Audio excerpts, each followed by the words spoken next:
Terima kasih pemirsa, Anda tetap bersama kami di Kiswah, Kajian Islam Ahlus Sunnah wal Jamaah.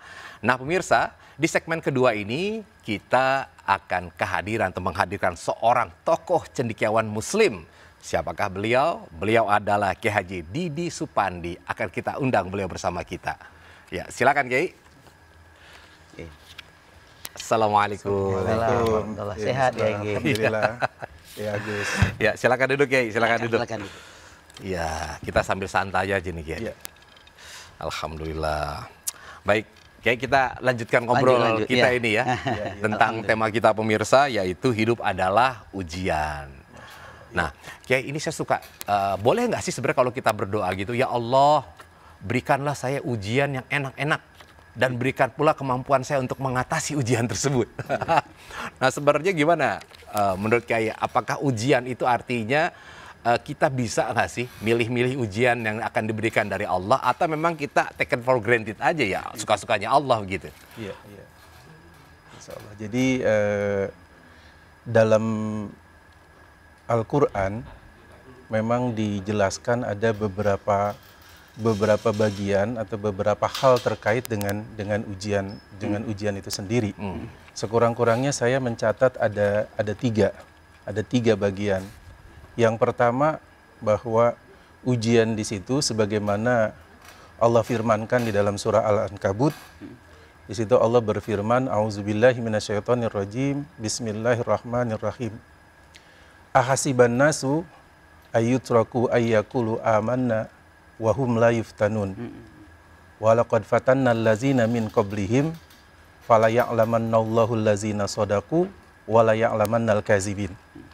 Artinya, apakah manusia itu mengira bahwa mereka akan dibiarkan saja mengucapkan saya adalah orang yang telah beriman, tetapi kemudian mereka tidak dicoba terlebih dahulu?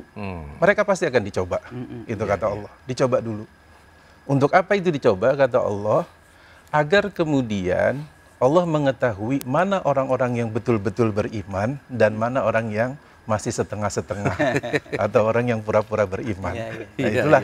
Jadi kalau kita lihat dari ayat Al-Quran, surah Al-Ankabut ayat 2 itu dan ayat 3, itu jelas bahwa tujuan daripada ujian itu adalah menseleksi. Jadi sama seperti kita kuliah, Kiai Misbah ya, kita belajar, kemudian kita menuntut ilmu, atau juga kita di perusahaan untuk kemudian naik pada level-level yang lebih tinggi untuk mendapatkan tugas-tugas yang lebih berat, kita pasti akan mendapatkan ujian atau seleksi dulu di situ, sehingga kemudian kualitas orang di situ ketika dia naik pada satu level yang lebih tinggi dengan tanggung jawab yang lebih besar, maka dia kemudian akan mendapatkan tempat yang baik, tempat yang bagus kalau dia sudah lulus melewati ujian itu sendiri. Itu yang pertama, ujian itu sendiri. Nah, kemudian yang kedua, ujian itu adalah sebagai bagian daripada menghapus dosa.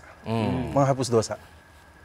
Jadi ujian kalau kita perhatikan seperti hadis Rasulullah SAW, di mana Rasulullah bersabda yang artinya, tidaklah seorang muslim dia kemudian tertimpa musibah seperti kecapean, keletihan, kesusahan hidup di dalam hidup di dunia, ataupun dia menderita berbagai macam penyakit, misalkan seperti sekarang kita ada wabah COVID misalkan, banyak orang yang terkena musibah, kemudian juga pekerjaan yang hilang dan seterusnya, ada keletihan mencari rezeki dan seterusnya, ada kegalauan. Hamin di situ ada kegalauan, ada kegelisahan. Besok ini bagaimana saya bayar kontrakan, ada ya kayak gitu.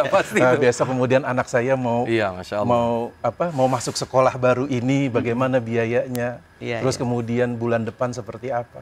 Ada kegelisahan.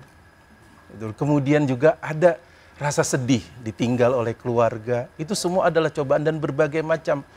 Katanya rasa sedih, rasa sakit, rasa tidak nyaman di situ, illa kafarallahu khotoyahu.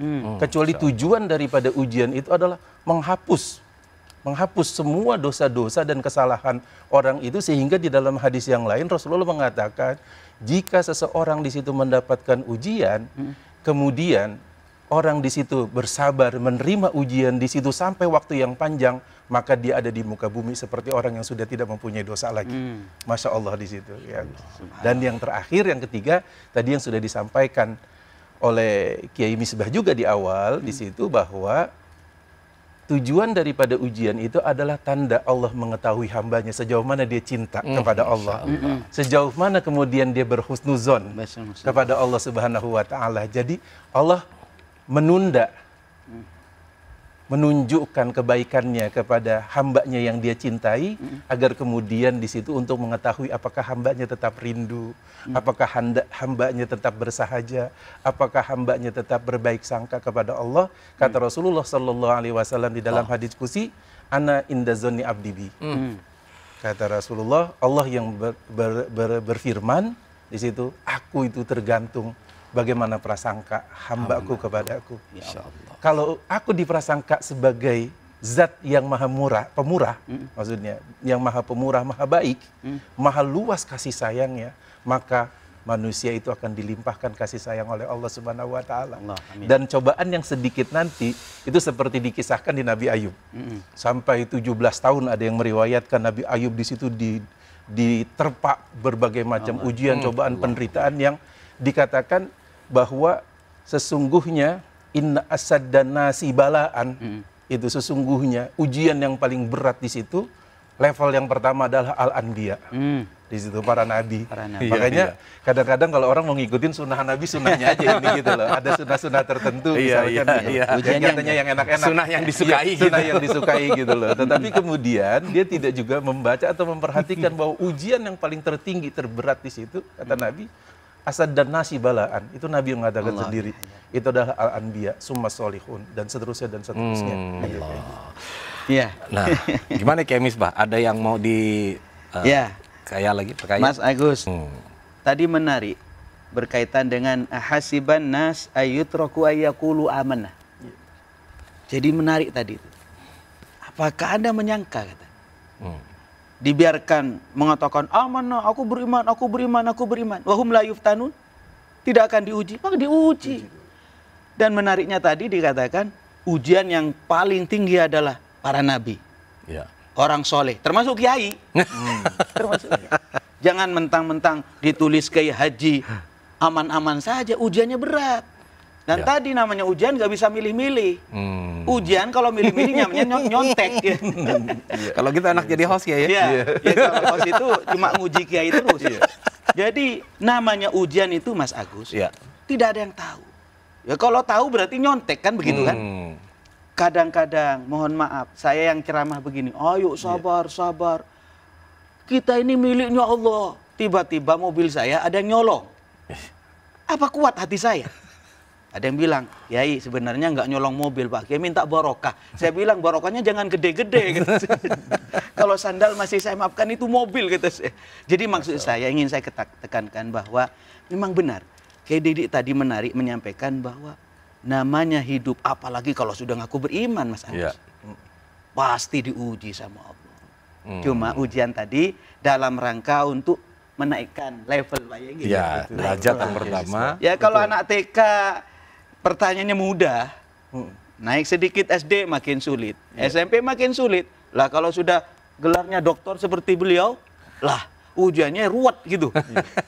Karena itu mari kita bersama-sama menyikapi hidup ini ujian. Kalau kita mampu mengambil dengan benar, sikap dengan benar, mau kaya mau miskin ya ini, mau menang mau kalah.